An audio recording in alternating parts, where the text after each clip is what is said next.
A Justiça dos Estados Unidos adiou o julgamento do ex-presidente Donald Trump sobre as acusações de que ele tentou reverter os resultados das eleições de 2020, que teve Joe Biden como vitorioso, a eleição que teve como o atual presidente vitorioso. O julgamento está sem uma nova data para ocorrer, e para abordar esse assunto a gente conversa agora com o doutor Eduardo Saldanha, doutor em Direito Internacional e Relações Internacionais. Tudo bem, professor? Muito obrigado pela gentileza, pela atenção, por atender a Jovem Pan. Bem-vindo. Estamos sem o áudio do professor? Não estamos ouvindo? Só está ouvindo bem a gente, professor? Agora sim. Não, ainda não estamos, né?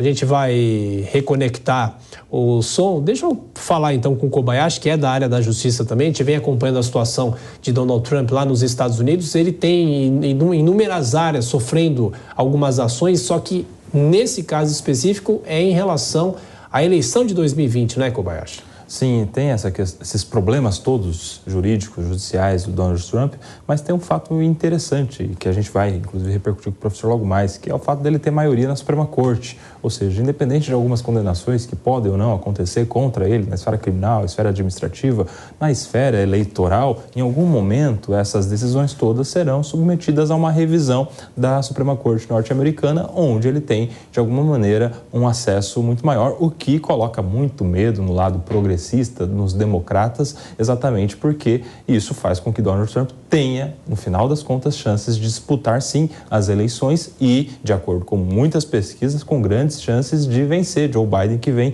muito mal na sua gestão, na avaliação de sua gestão. Está desaprovado por muitas pessoas, então vai ser um debate muito interessante. Agora sim, doutor Eduardo Saldanha, participando aqui da programação da Jovem Pan para falar sobre a situação de Donald Trump. Tudo bem, professor? Agora sim, boa noite. Boa noite, Thiago. Sempre um prazer.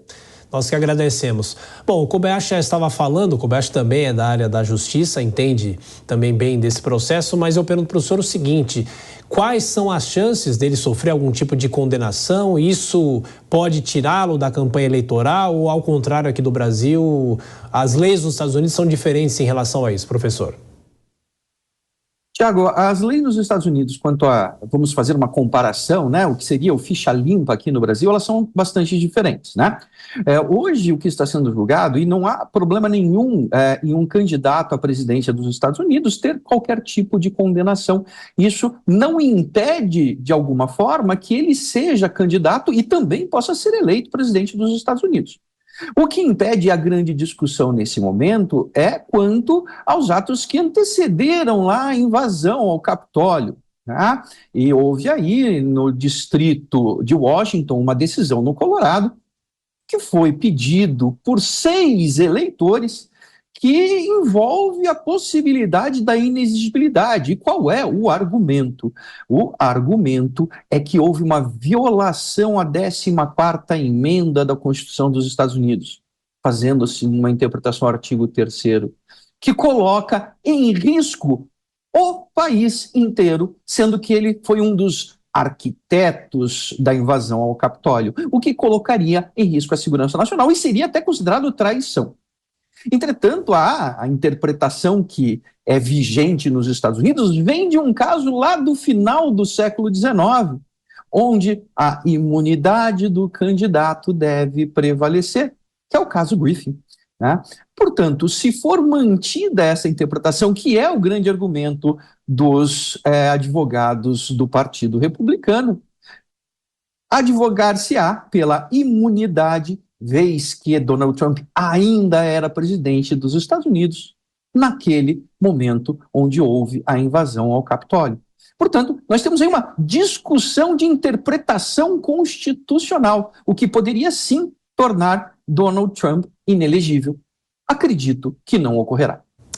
Professor, agora eu passo a palavra para o Nelson Kobayashi, que também participa dessa nossa conversa. Koba. Professor, boa noite. A pergunta é sobre o Joe Biden agora. Como o senhor avalia a avaliação que ele está tendo, né, a desaprovação de boa parte da população norte-americana, e se o senhor acha que a posição dos Estados Unidos em relação às guerras recentes da Rússia contra a Ucrânia, de Israel e contra o grupo terrorista Hamas e em alguns outros conflitos mais regionalizados pelo mundo todo, de alguma maneira contribuiu para esse enfraquecimento da imagem de Joe Biden perante a sua população?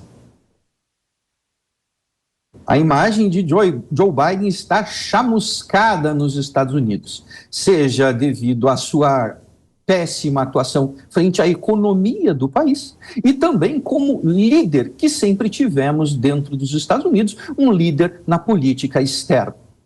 Um presidente que mostrou-se sem pulso, para o arrepio dos progressistas que colocavam todas as fichas num bom governo de Joe Biden, tanto quanto a sua política externa, quanto a sua política econômica interna, e acabaram sendo frustradas todas essas expectativas, o que, obviamente, colocou a opinião pública dos Estados Unidos contrárias à reeleição de Joe Biden.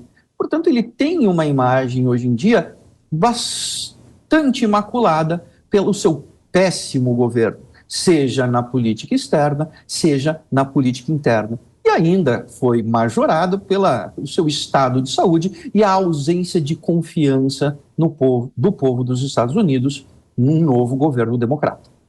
Doutor, voltando à situação jurídica de Donald Trump, só lembrando, a Suprema Corte americana começa a decidir na semana que vem se Donald Trump poderá concorrer ou não no Colorado.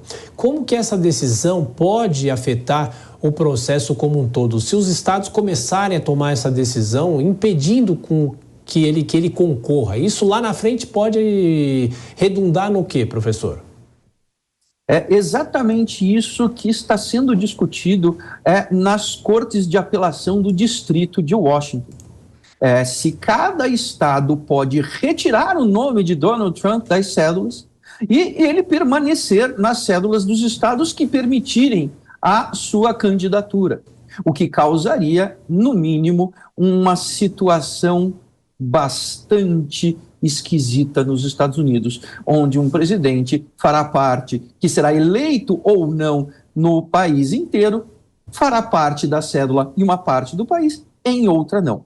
É nesse sentido que poderá ser levado à Suprema Corte esta decisão, mas antes de ser levado à Suprema Corte, deve-se haver uma manifestação da Corte de Apelações do Distrito de Washington quanto à imunidade do presidente. A partir do momento, se ficar declarado que Donald Trump é imune, não poderá nenhum estado ir contra esta decisão da Suprema Corte. Lembrando que os estados nos Estados Unidos são bastante independentes. Entretanto, quanto a decisões judiciais, eles devem respeito ao case law, a decisão majoritária da Suprema Corte. Portanto, se a Suprema Corte decidir, os estados serão obrigados a incluir Donald Trump na cédula, embora as suas justiças estaduais entendam de forma diversa. Kobayashi? A pergunta, professor, é para o senhor popularizar essa questão para a nossa audiência de como é diferente a eleição nos Estados Unidos, né? A gente está vendo lá agora um processo de prévias acontecendo, pelo menos com mais divulgação do lado republicano, tem esse processo antecedente à disputa eleitoral e tem também a questão dos delegados de estados. Como é que se simplifica para a gente entender esse processo complexo das eleições norte-americanas? Kobayashi, para a gente tentar entender de forma muito simples, né? A primeira conclusão que a gente chega é que nem sempre aquele que é mais votado nos Estados Unidos se torna presidente dos Estados Unidos. Por quê? Porque eu tenho colégios eleitorais. Estes colégios eleitorais, eles têm os seus delegados, ou seja, cada estado teria um número específico de votos. Por exemplo, um estado como a Califórnia teria, por exemplo, 54 delegados. Esses 54 delegados votariam ao presidente. Aquele candidato que ganha nesse estado leva todos esses delegados. Portanto, é eleito presidente dos Estados Unidos aquele que tem mais colégios eleitorais, mais votos dos delegados. Nesse caso, você precisa de 270 votos para se tornar presidente dos Estados Unidos. Portanto, a corrida eleitoral nos Estados Unidos é a luta por estados. Luta por estados como Flórida, como Califórnia, como o estado da Carolina do Norte. Estes estados passam a ser chave na eleição, porque cada estado gera um número específico de votos. Então, nós temos nas eleições dos Estados Unidos um número muito pequeno de votos para a eleição. Ou seja, é presidente dos Estados Unidos quem tiver 270 votos, que são esses delegados. Mas esses delegados votam naquele que foi mais votado em seu estado.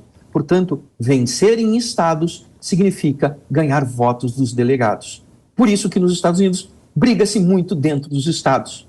E isso gera uma repercussão muito grande se Donald Trump não estiver na cédula de alguns estados. Por quê? Porque automaticamente os delegados irão para o Partido Democrata.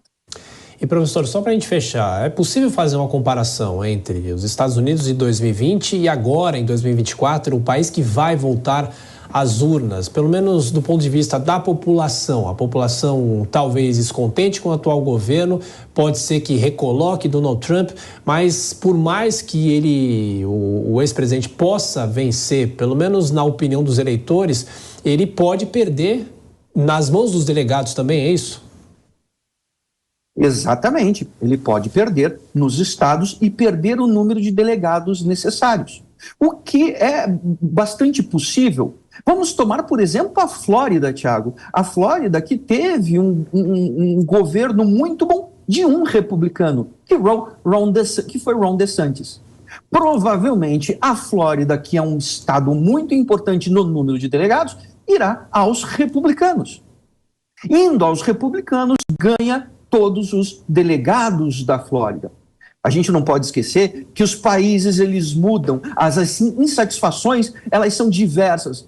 De 2020 para 2024, aquele que virou telhado, aquele que virou vidraça, que foi o governo democrata, sai em grande desvantagem. Portanto, o cenário que nós temos hoje é muito mais favorável aos republicanos, porque durante os últimos 4 anos, os democratas foram vidraça, com alguns fracassos em alguns estados de governos democratas e sucessos retumbantes de governos republicanos em outros estados.